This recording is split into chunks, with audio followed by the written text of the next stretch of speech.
O mundo diz, hoje é dia disso e aquilo. Mas o Senhor diz, todas as vezes, não colocaste a data, todas as vezes que cearem, vocês farão isso em memória de mim. Senhor, abençoe as almas aqui presentes, toca com seu poder, e que haja homens que sejam transformados no poder da tua palavra, em nome de Jesus. É isso que te pedimos, e no nome de Jesus nós oramos. Quem está aqui, diga glória a Deus. Dá uma glória a Deus e uma salva de palmas para Jesus. Uma salva bem forte para Jesus. Uau! Aqui tem crente aqui. Tem crente aqui que adora Jesus? Tem algum crente que adora Jesus? Louvado seja o Senhor! Bem forte, igreja de Cristo! Uau! Louvado seja o nome do Deus vivo, o Rei dos Reis! Ele vive, ele reina! Ele é o eterno e maravilhoso! Celebra o Senhor! Celebra o Deus vivo! Ele quer ser a vitória para a sua igreja! Amém! Uau! Abra ainda a sua Bíblia. Uau! Louvado seja Deus. Ainda de pé, abra a sua Bíblia em Lucas capítulo 22, versículo de número 19. Abre a Bíblia. Oh, glória a Jesus Cristo. Lucas capítulo 22. Estamos a olhar para o versículo de número 19. Quantos acharam? Amém. Segura forte e diga amém. Amém. Assim diz a palavra do Senhor. E tomando o pão, e havendo dado graças, partiu e deu-lhe, dizendo: isto é o meu corpo que por vós é dado. Fazei isso em memória de mim. Semelhantemente tomou o cálice depois da ceia, dizendo: este cálice é o novo testamento no meu sangue, que é derramado por vós. Palavra da salvação. Amém. Por favor, toma o teu assento e dá um aperto de mão ao irmão que está ao seu lado e diga para ele: nós somos abençoados por Deus. Aperta bem a mão da irmã que está ao teu lado e diga para ele: nós somos abençoados por Deus. Amém? Amém. Amém. Amém. O sangue derramado por vós. Estou a trazer como tema dessa Santa Ceia o sangue precioso que lava o pecado do mundo. Amém? Amém.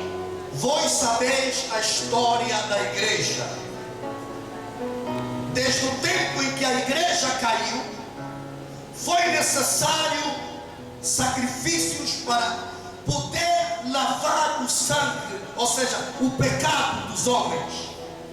Porque a Bíblia diz que não há expiação de pecados sem derramamento de sangue. E nós temos essa tipologia em Gênesis, quando Adão e Eva caíram no pecado. A Bíblia diz que quando ouviram Deus se aproximando do jardim, eles procuraram se esconder. A Bíblia diz que enquanto se escondiam, uma voz, não era a voz do homem, mas era a voz de Deus procurando o homem que caiu no pecado. A Bíblia diz que então Deus chama: Adão, Adão, aonde você está? O homem deixou de estar no lugar aonde Deus criou o homem para estar. O que significa dizer? O homem estava no jardim, era o lugar que Deus fez. Então como é que os homens mas o homem Adão e sua esposa Eva não estavam lá. Na verdade, o que Deus estava falando não era o lugar aonde Adão estava, mas era a condição aonde Adão estava. A condição que Deus preparou para o homem era tudo perfeito, tudo na santidade. Até que o homem cai, e quando cai, deixa de ter aquela conexão com o seu Criador. Então Deus, quando chega, diz: Adão, Adão, aonde você está? Eu sinto uma separação, eu sinto uma distância. Pois a Bíblia diz que a mão de Deus não está encurtada para abençoarem os ouvidos de Deus para ouvir a oração, mas os vossos pecados fazem separação entre vós e o vosso. Então havia uma separação a partir daquele momento, porque o homem caiu no pecado. Aí Deus procura o homem. Não que Deus não sabia onde o homem estava. Deus é onipresente, Ele sabe de tudo ao mesmo tempo. Ele está em todo lugar ao mesmo tempo. Ele é onisciente e sabe de tudo ao mesmo tempo. Ele é onipotente, Ele é dono de todo o poder. Ele é onipresente, está aqui, está a cuidar da tua casa agora, está a cuidar de tudo que é teu agora, mas também está aqui ao mesmo tempo, colocando palavras na minha boca para transmitir a você. Então Deus sabe onde Adão estava. Deus estava trazendo em memória de Adão que Adão desobedeceu o que Deus falou. Pois pecado é definido como transgressão de toda a lei de Deus.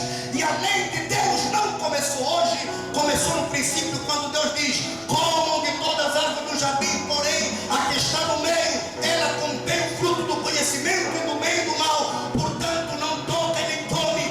Você é livre de comer e tocar, porque é fruto das outras árvores, mas a árvore que está no meio do jardim do Éden, não toque e nem coma. Então a Bíblia diz que pela tentação Eva dá ouvido à serpente e cai, e quando cai pega do fruto e dá ao seu marido. Seu marido não vai mais questionar, mas aceita e também cai. E a partir daquele momento os olhos deles se abriram, eles começaram a ver o que não viam, de acordo com a palavra de Deus. E a Bíblia diz que então o homem se separa de Deus através do pecado, e o primeiro sacrifício foi feito por Deus. Como assim, apóstolo? A Bíblia diz que enquanto o homem Adão caíram, procuraram folhas. As folhas não são capazes de poder cobrir nossos pecados. Não, o sangue do pai nem da mãe pode cobrir. Então Deus fez o seguinte: para alguém poder expiar, poder tirar o pecado, primeiro sacrifício, matou o animal. Aquela pele de animal serviu para cobrir a nudez do homem, mas aquilo tem uma representação para nós no sentido espiritual. Pois quando Adão recebe aquela pele, significa que eles receberam um sacrifício da parte de Deus. Deus teve que derramar sangue para cobrir a vergonha do homem desde o princípio. Então Deus, quando cobre o primeiro homem, a missão não estava completa. Deus se aparta durante um tempo. Os filhos de Adão procuraram chamar a atenção do Criador, porque eles entenderam: nós estamos nessa terra não em vão, não viemos do macaco, não viemos de nenhum animal, nós viemos por causa da mão de Deus que nos formou desse pó da terra. Então nós temos um Criador. O homem procurou então chamar a atenção de Deus. A Bíblia diz que Adão e Eva tiveram 2 filhos naquela altura, um de nome Caim e outro de nome Abel. Abel era pastor de ovelhas, enquanto que seu irmão Caim era agricultor, e ambos procuraram chamar a atenção de Deus. Eles sabiam que existe um Deus, existe um Criador que é capaz de se agradar deles quando eles fizessem alguma oferenda. Então a Bíblia diz que este homem Caim prepara dos frutos da terra uma oferta para Deus, enquanto que do outro lado vimos o homem chamado Abel, e este homem era pastor. Ele pega dos melhores dos animais e apresenta no sacrifício, e a Bíblia diz que Deus se alegrou de Abel e não de Caim. E a Bíblia diz então que Deus deixe e se alegra de Abel. Então Deus me abre o entendimento para entender que não era somente a oferta de Abel, mas era o símbolo que ele estava a mostrar, que não é através do repolho, do tomate, que vamos ser lavados nossos pecados, mas é através do sangue, o sangue, o sangue. Só que o sangue do animal que Abel deu não era capaz de poder lavar os pecados da humanidade. Então Caim derrama o sangue do seu irmão. O sangue do seu irmão clamou por Deus. E aí Deus disse e pergunta a Caim: aonde está o teu irmão? Ele disse: eu não sou guarda-costas do meu irmão. Deus disse: o sangue do teu irmão clama. Embora o sangue de Abel clama, mas mesmo assim o sangue de Abel não tem poder para expiar o pecado de ninguém. Então vieram outros homicídios, vieram outros que também ouviram a voz de Deus e reconheceram Deus como Criador e aceitaram como seu Pai. Aí Deus estabelece regras para a sua igreja, porque a igreja começou a crescer. A igreja começou a crescer.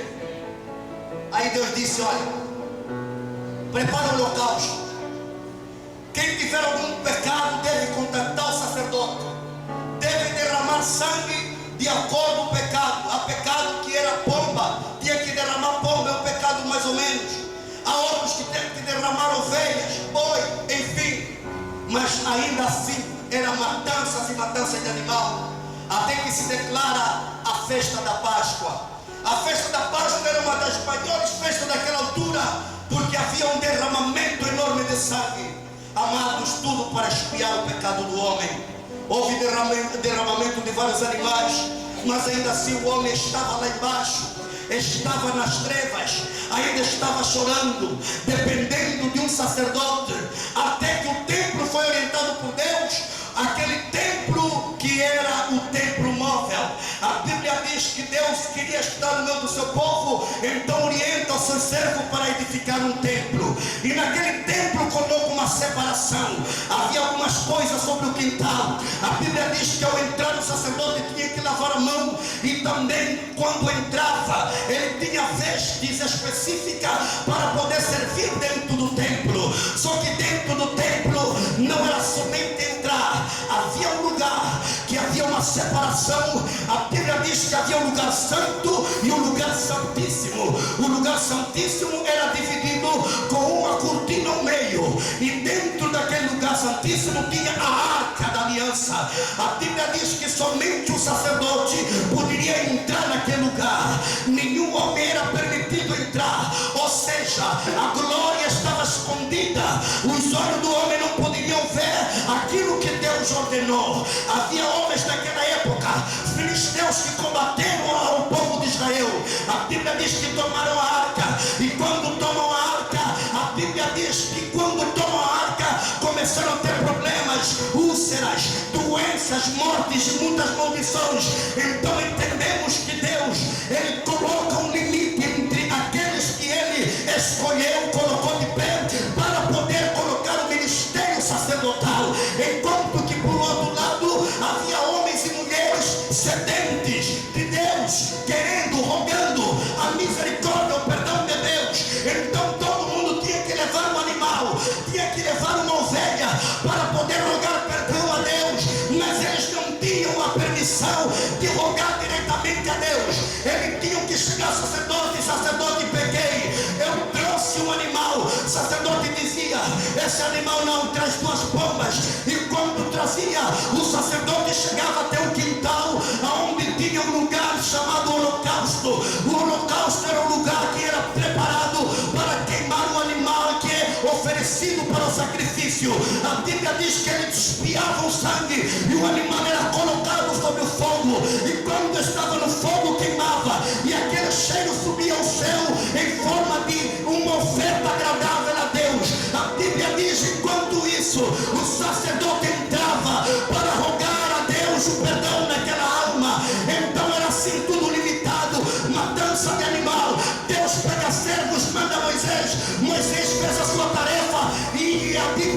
que Meribai e falha com Deus. Outros homens que ouviram de Deus, tal como antes de Moisés e Noé, que se embriagou até mostrar a sua nudez. Havia vários homens e mulheres que foram orientados por Deus, mas ninguém poderia ser capaz de poder trazer de vez a expiação dos pecados do homem.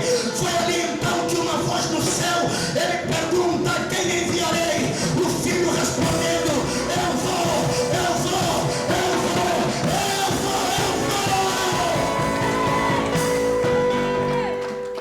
Então João escreve: e Deus amou o mundo de tal maneira que enviou seu Filho unigênito, Jesus Cristo de Nazaré, Filho de Deus. Ele enviou seu Filho, não por concepção humana, mas pelo seu poder e mistério da sua glória. Ele escolhe uma mulher na terra que andava de acordo à palavra. E a Bíblia diz que naquela altura, assim como hoje, pessoas que andam de acordo à palavra, que não se desviam nem para a esquerda nem para a direita, são chamados de homens ou mulher santa. Homem ou mulher santo são homens separados, são mulheres separadas, que não se misturam, mas que estão com Deus, somente com Deus. Não é aqueles que estão com Deus e amanhã com a tradição. Então Deus acha uma mulher chamada Maria, aquela que andava com Deus, e Deus diz: este vaso é puro. Então Deus visita essa mulher e diz: oh mulher, alegra-te, porque bendita serás entre as mulheres, porque no teu ventre vai nascer o Rei da Glória, o Messias, aquele que vai trazer a expiação dos pecados. Louvado seja Deus. E a Bíblia diz então que assim se cumpre. Esta mulher chamada Maria estava ligada antes de casar com um homem de nome José. A Bíblia diz que antes de se juntarem, achou-se concebida Maria do Espírito Santo. A Bíblia diz então que no Espírito Santo ela concebe. Aquele homem, sendo justo, desconfiando dela, procurou secretamente separar dela. A Bíblia diz na sua palavra: como o Espírito Santo é bom e está em todo lugar, visita José e diz: José, não tema por receber essa mulher. Essa mulher é de Deus, essa mulher é de Deus. O que está dentro dela, ela vem do Espírito Santo. Então José, entendendo o mistério da missão celestial, ele aceita. A Bíblia diz que ambos lutaram no mesmo caminho, até que Jesus Cristo pudesse vir sobre o mundo. Mas antes da sua vinda, a Bíblia diz que homens receberam a revelação que o Filho de Deus iria nascer. Alguns receberam até um sinal. A Bíblia diz que aqueles homens eram como astrólogos que conseguiam ver sinais através das estrelas. A Bíblia diz que eles receberam através de Deus um sonho e receberam a revelação dizendo: olha, o Filho de Deus vai nascer, o Rei dos Reis vai nascer. Então eles começam a falar. O rei daquela época ouviu que haveria de nascer um rei. Ele era rei, fica preocupado. A Bíblia diz que ele manda matar todos os filhos nascidos naquela época. Sabe por que isso aconteceu? Porque Satanás está nessa terra. Ele estava com medo. Vai nascer um cordeiro que não tem mancha, que não tem pecado. O sangue de Jesus não é o sangue igual da pomba, não é o sangue igual dessa ovelha do mundo. O sangue de Jesus é puro, não tem pecado, e ela tem poder. Aonde ele chega, ele lava. Se encontra pureza, ele lava. Se encontra pecado, ele purifica e perdoa. Se encontra maldição, ele apaga a maldição. Se encontra a praga, ele apaga a praga. Aleluia. Tanto sangue foi derramado, mas só havia um que era puro. Só havia um sangue que era o mais puro. Diga glória a Deus. Oh, aleluia. Quando eu olho no hospital, eu estou vendo pessoas que estão à falta de sangue. Às vezes o grupo dele é tão complicado e difícil, aí começam a procurar. Qual é o grupo mais difícil de sangue? O negativo. Estão à procura do negativo, não está aparecendo. Comunicam a toda a família, não está aparecendo. Batem porta, não está aparecendo. Hospital não tem. É o que o mundo estava vivendo. O O de Jesus não é negativo, é O positivo. Tentaram na pomba, nada. Tentaram no cordeiro da terra, nada. Tentaram no boi, nada. Disseram, isso só paga por um pouco de tempo. Então Deus disse, tudo bem, eu tenho um odor positivo. Eu vou enviar para vocês o sangue precioso que lava o pecado do mundo. E foi assim que Jesus Cristo, através de uma mulher, ela chega aonde? Nessa terra. Os magos, quando olharam onde ele estava, trouxeram perfumes caros, trouxeram muito dinheiro, ouro, trouxeram coisas. É por isso que eu estou a dizer que Jesus Cristo, muita gente diz que ele, tudo bem, ele fez-se de pobre, mas a riqueza já estava ao lado dele, para mostrar que ele não era pobre. Ele não era pobre. Ele se fez de pobre, mas não era pobre. Ele se fez de servo, mas não era servo, era rei dos reis. Então ele veio para confirmar, disseram, aonde está o rei dos reis? Que tem um odor positivo, que lava o pecado do mundo. Disseram, é ali. E eles se ajoelharam, adoraram a Jesus Cristo. Oh, glória a Deus, aleluia. Então Jesus cresce. Aos 33 anos de idade, ele vai até onde um homem chamado João Batista, quase primos. A Bíblia diz que quando ele chega lá, João Batista batizava. E quando João Batista olha, de repente se depara com Jesus. E quando todo o povo que estava lá, ele disse, ei, olham, eis ali o Cordeiro que tira o pecado do mundo. Jesus é o Cordeiro que tem um odor positivo. Amém? Escuta. Aí João Batista, quando se depara com o mestre diz, olha, vem cá, batiza-me. Disse, não, Senhor, eu nem sou digno de desatar as alparcas dos teus pés.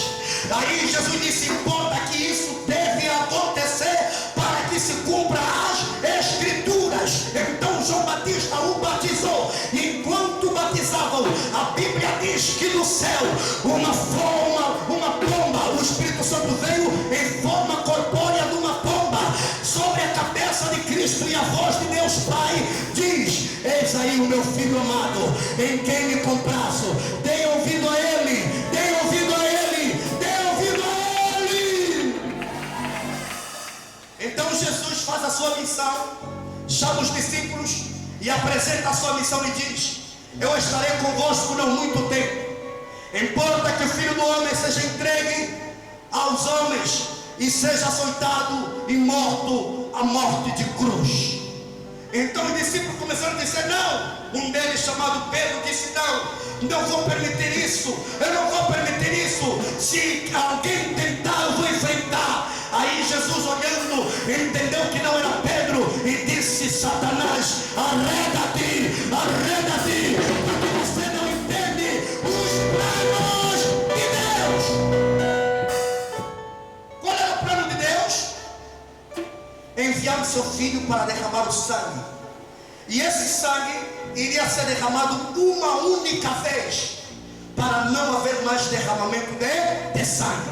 Então Jesus, falando para os discípulos e pela humanidade, a Bíblia diz então que depois da sua missão, assim se cumpre a palavra. A Bíblia diz que açoitaram ele, até trocaram Barrabás em vez dele. Disseram, solte Barrabás, prenda Jesus. Mas mesmo depois de prender, disseram, mata Jesus, até a morte de cruz. Então Herodes naquela época pergunta, não te defendes por quê? E ele nem um nem dois, você é rei? E respondendo ele diz, tu mesmo disseste, diga glória a Deus, você mesmo confirmou. E assim como falaste, ninguém tira mais o que falaste. Você declarou, o rei dos reis está tua. Vem. Escuta, igreja de Cristo. Quem está aqui, diga glória a Deus. Vai entender, já vamos cear. Amém? Você tem que entender o porquê que vamos cear. Então a Bíblia diz que prenderam, açoitaram, cuspiram nele. A Bíblia diz que até pegaram coroa de espinho e colocaram sobre a sua cabeça. Feriram ele, mais de 200 e tal feridas no seu corpo. Derrama seu sangue. A Bíblia diz que isso não bastou para aqueles homens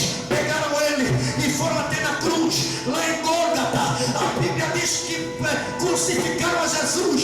Do lado, um prego que fura até o madeiro, e do outro lado, outro prego até o madeiro, e nos seus pés até o madeiro. Enquanto estava na cruz, havia homens e mulheres que estavam lá, e à esquerda e à direita havia dois salteadores. Um deles declara para Cristo: Cristo, se você é filho de Deus, nos tira daqui agora. E do outro lado havia outro, e disse: ei, aleluia. E ele disse: escuta, você não teme a Deus? Nós pecamos, nós merecemos, mas esse Cristo não merece. Então vai se dirigir e diz: Senhor, lembra-te de mim no teu reino. E Jesus libera uma palavra para aquele homem e diz: filho meu, eu te digo que ainda hoje estarás comigo no paraíso. Depois disso a Bíblia diz, querido irmão, que eles vão confirmando se de fato eles estavam mortos. Estava demorando muito tempo. Eles pegam o martelo, começam a quebrar os ossos daqueles homens. Mas quando chega Jesus, alguém disse: não toque. E eles não tocaram para que se cumprisse as escrituras. Nem o osso dele foi quebrado. Então a Bíblia diz que Jesus, ele derrama, libera uma palavra e diz: está tudo consumado, está tudo consumado. O mistério da cruz. Enquanto Jesus estava crucificado, havia uma transfusão sanguínea de Jesus para a terra. Quando Jesus estava na cruz, o sangue escorria, o sangue escorria. A Bíblia diz que a terra era amaldiçoada. No primeiro a receber a transfusão é a terra. As gotas do seu suor caíram na terra, o seu sangue caíram na terra. Então Jesus diz: está tudo, está tudo, está tudo. O que significa? Agora não precisam de pomba para pagar os vossos pecados. Não precisam de ovelha para pagar os vossos pecados. Não precisam de vaca para poder apagar vossos pecados. Não precisam de sacerdote para pagar vossos pecados. Está todo. Eu paguei todas as coisas. A Bíblia diz: então quando ele olha para o seu Pai, em tuas mãos entrego o meu espírito, e ele expira, e a terra estremece. Um terremoto de repente aconteceu. A Bíblia diz que naquele dia, homens que morreram com Deus ressuscitaram naquele dia. A Bíblia diz que pessoas viram homens santos andarem sobre a terra. Então a Bíblia me confirma. Ele diz: ei, em tua mão entrego. E de repente, lá no templo, aonde havia divisão, ai, aquela cortina de cima para baixo rasgou ao meio. Todos aqueles que estavam do outro lado viram tudo que estava escondido. Deus mostrou a sua glória. Deus abriu a porta da graça. Agora não precisamos mais sacerdote para orar. Hoje basta que aqueles que crerem no Senhor e serem adoradores em espírito e verdade saibam que a porta da graça está aberta. A porta da graça está aberta. E por que a porta da graça se abriu? Através do sacrifício de Jesus. Aleluia. Se não fosse Jesus, nós nem poderíamos estar aqui a adorar. Se não fosse seu sacrifício, nós nem veríamos os milagres que nós vimos, as manifestações que nós vimos. Não, foi através do sangue de Jesus. E ele, antes de partir, disse: não se preocupem, aceitem a minha morte, porque ao terceiro dia eu voltarei, ressuscitarei. A Bíblia me diz que isso é certeza para nós. Quando morremos em Cristo, não podemos nos preocupar, porque a morte é um descanso, igreja de Cristo. A igreja é um descanso. Você tem que entender que quando você morre, você foi dormir. Mas atenção, vais morrer com Cristo ou sem Cristo? Morrer sem Cristo é perdição, mas morrer com Cristo é certeza da vida por vir. Aqueles que dormiram com Cristo herdarão a glória de Deus. É a garantia de Jesus. Por isso ele disse: eu vou vos demonstrar que eu tenho poder na vida e aonde? Na morte. Eu tenho certeza que Jesus tem poder na vida e na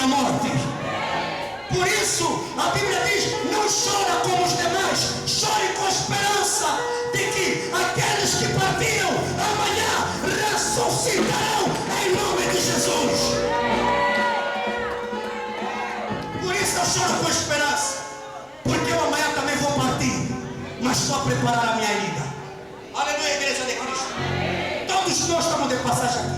Ninguém está aqui para sempre, não. É bom que você mentaliza isso. Aleluia. E quando nós partimos, não acusamos se alguém tirou a vida de alguém ou não. Não. O dono da vida é Jesus. Só temos que gravar algo. Morra com Cristo. Organiza a tua vida, porque a morte pode ser de surpresa. Eu que estou aqui pregar, amanhã eu posso partir. Organiza a tua vida. Cristo foi na morte, venceu a morte. Diga glória a Deus. E ele para o terceiro dia ressuscitou.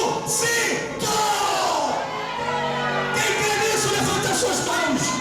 Quem crê nisso, levanta as suas mãos. Jesus Cristo é o Filho de Deus. Ele desceu do Pai, habitou no meio de nós, cheio de graça e de verdade. Este mesmo Senhor, este mesmo Filho, entregou a sua vida pela humanidade. Ei, todos os nossos pecados, nossas dores, nossa maldição, praga, Ele tomou sobre si na cruz de Calvário. Porque está escrito na palavra: maldito todo aquele que for pendurado no madeiro. Tudo que era para nós já foi para a cruz. Aleluia. Sabe agora qual é a nossa responsabilidade? Crê que Jesus Cristo veio do Pai. Quem crê nisso?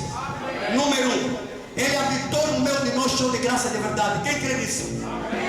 E Ele entregou a sua vida na cruz de Calvário. Quem crê nisso? Na sepultura, ao terceiro dia, Ele ressuscitou. Quantos crê nisso? Então diga: Jesus está vivo. Jesus está vivo. Está vivo.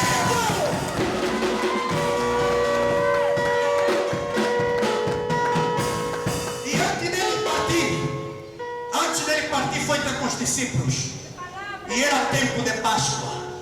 Quando ele chegou, disse: vem celebrar comigo. Aquele dia era o último ponto final da Páscoa. Jesus substituiu agora a Páscoa com a Santa Ceia.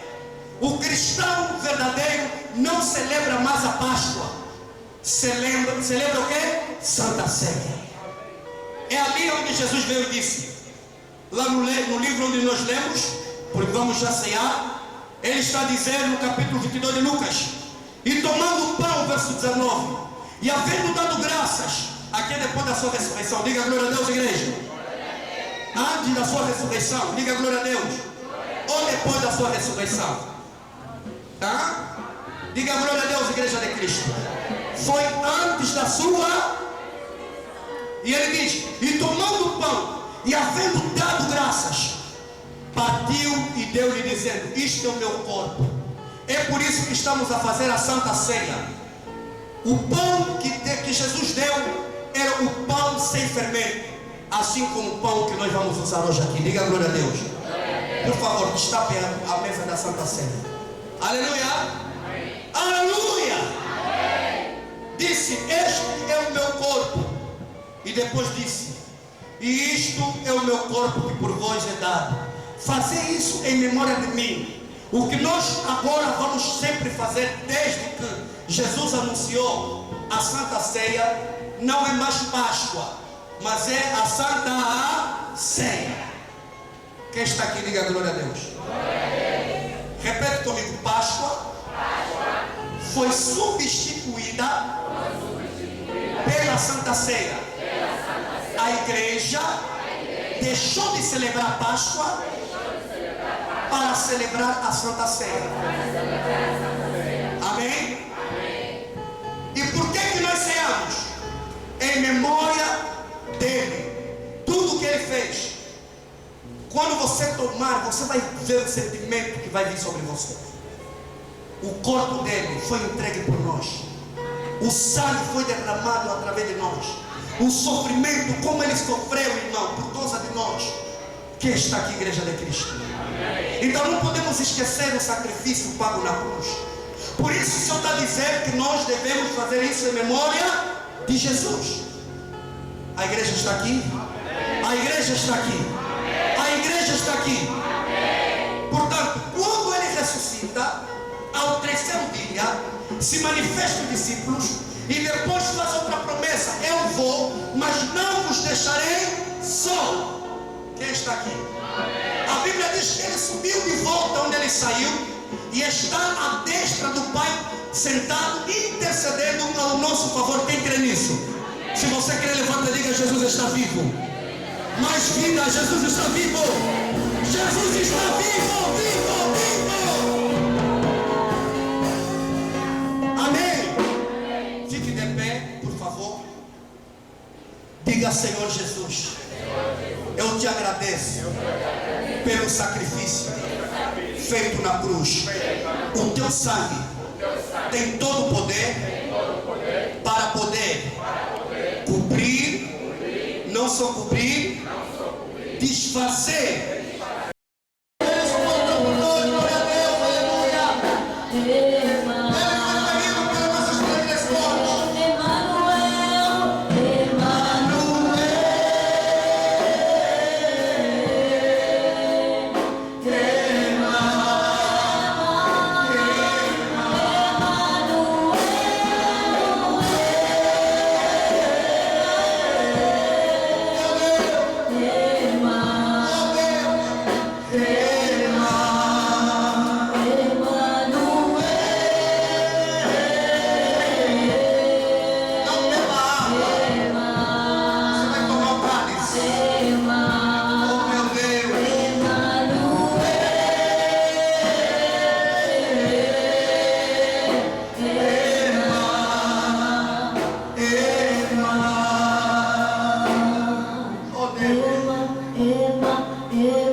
Foi na cruz onde Cristo derramou seu sangue puro para